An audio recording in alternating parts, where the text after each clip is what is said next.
This is the third part of my videos on the Moray Way.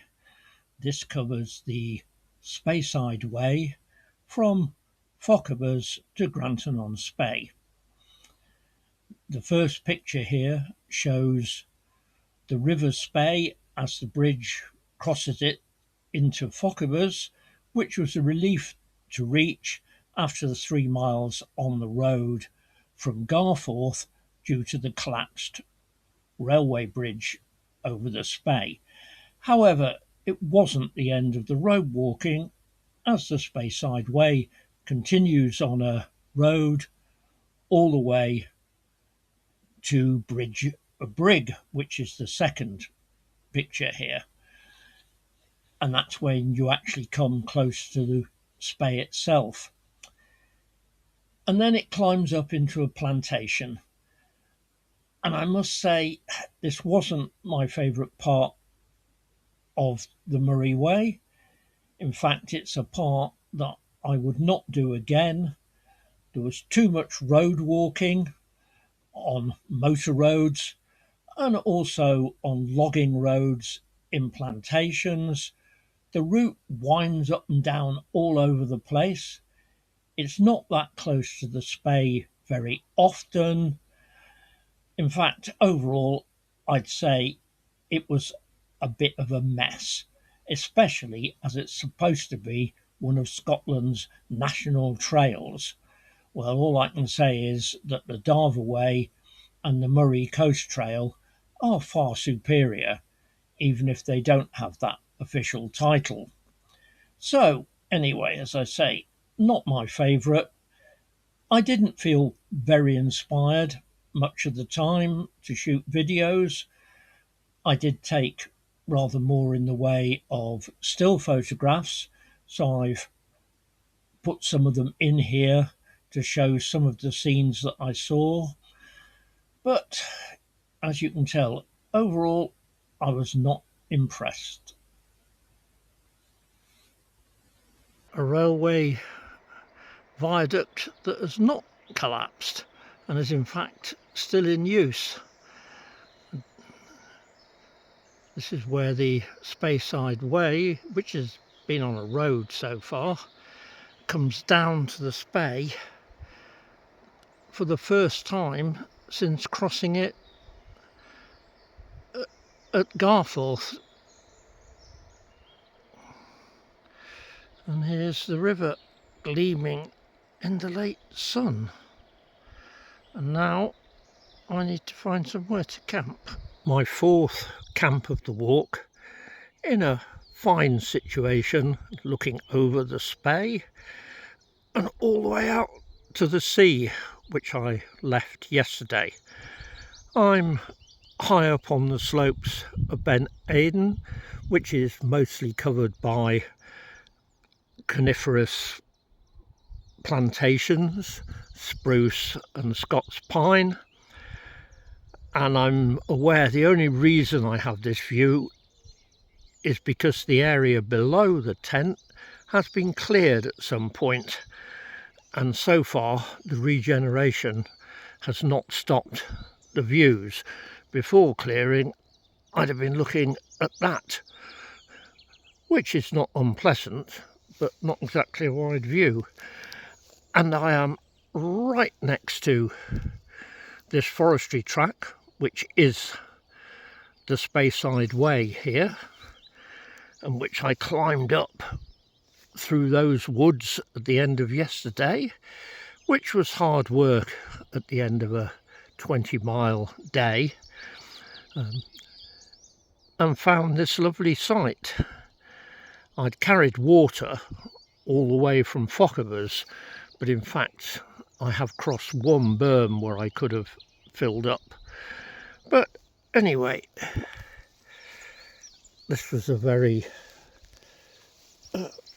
comfortable camp, and now it's time to pack everything up and move on through the woods and then down to Craigellachie, and I think along the actual Spey for a while.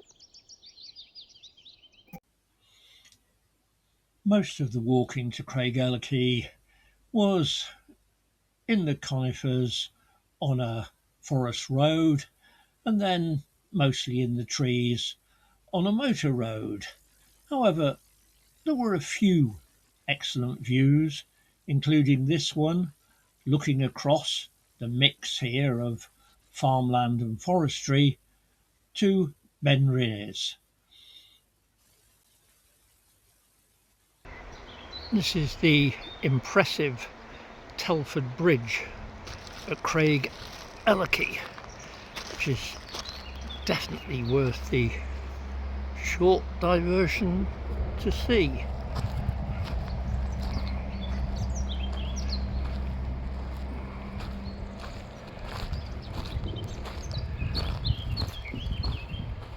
It is an impressive edifice soaring across the river. It's not used for traffic anymore. As we sing round, you'll see the modern, rather more prosaic, but presumably in the long run more efficient, road bridge.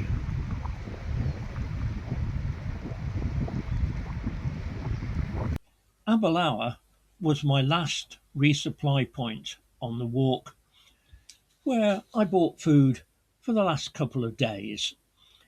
I also had a meal in the Gathering Cafe, which was excellent. In fact, the best meal in a cafe or restaurant I had during the whole walk. So if you're in Aberlour, I definitely recommend the Gathering Cafe. And this is the Victoria footbridge at Aberlour. Not quite as impressive as Craigellachie's bridge, but still pretty good.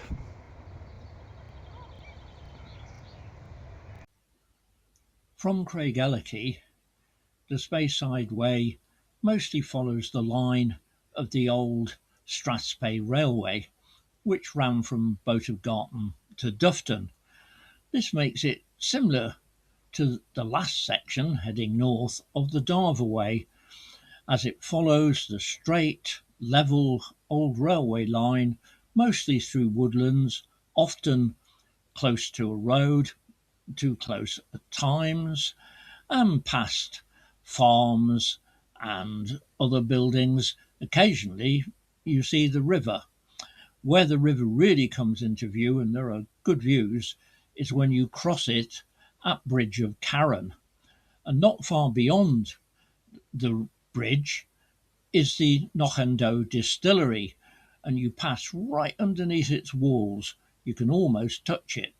There are many distilleries not far from the Speyside Way in this section. This is, of course, malt whisky country. The smell of malt is often in the air, but this is the closest you really get to one before the route wanders off into the woods again, and I started looking for somewhere to camp. This is my 5th camp of the trip, 6 nights out in total, and I expect to finish today and be back home. However, we'll see what the heat does. It was certainly exhausting yesterday, the hottest day by far, and it's already hot this morning. However, from the look of the map, much of the walking today is in conifer plantations again, which for once I won't resent too much, as they'll give me some shade, but we'll see how I get on. Despite the heat, I'm already having morning coffee, though I think 1 cup will do for today. The essentials of the last few days, or certainly yesterday and afternoon before, have been water and sunscreen. Copious amounts of both have been used. Overall, it's been an interesting trip, some lovely stuff along the way, rather too much road walking for my taste, and rather too close to noise for my taste, as to roads because of the noise for my taste as well. However, overall I've enjoyed it, and it's been good to get out on a longer trip. And here I'm camped in, as you can see, long grass next to the river. So this is what the view is like from the tent. And now, time to pack up and get moving. Packed up and ready to go. The site, as you can see, was rather lumpy, and this is where certainly an inflatable mat comes into its own. It easily levels out bumps. I'd have been far more uncomfortable with just a foam pad, but the view, as I said, was superb. And now I move on, leaving behind just flattened grass. From my camp, the Speyside Way stayed on the old railway line, mostly in woods, and then crossed the river at Birlinn, where I had a good view of the river disappearing into the distance, and watched some canoeists paddling upstream, which looked a pleasant occupation on what was now a hot day. Not long afterwards, the Speyside Way left the old railway and started to climb up into the Guidebook plantation, and then descended again to cross a burn where there was a view looking up to wilder hills than I'd seen for a while.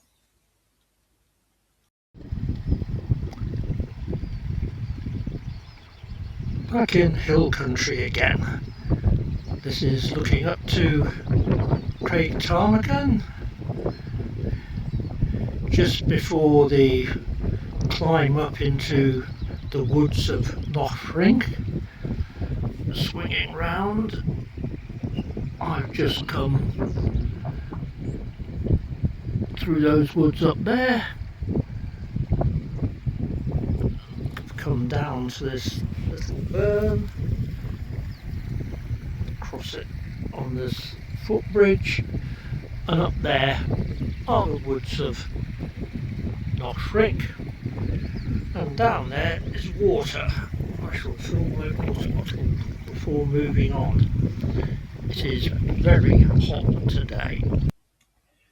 On the descent from the woods of Lochring, there was a great view looking to the Cairngorms, still snow-splashed in late May.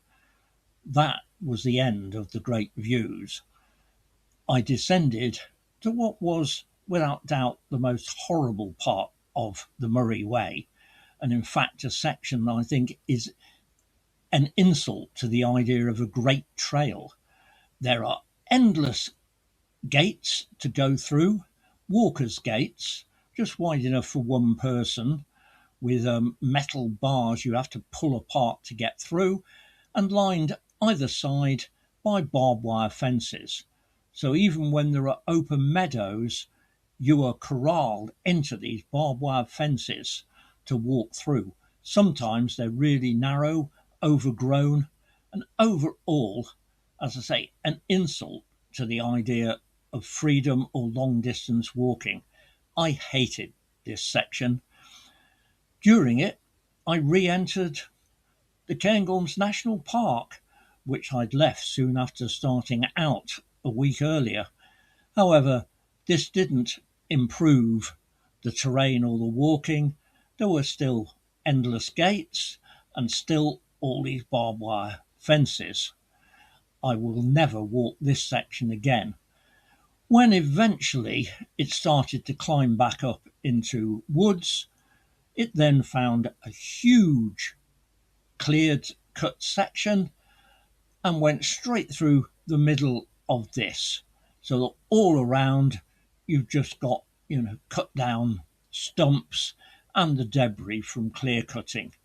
Obviously, in many years to come, this will green over and look slightly better, but for the moment it's horrible. And then you descend to Cromdale, which is a relief, and rejoin the old railway. I've just crossed the bridge at Cromdale, the last place at which the Moray Way crosses the River Spey.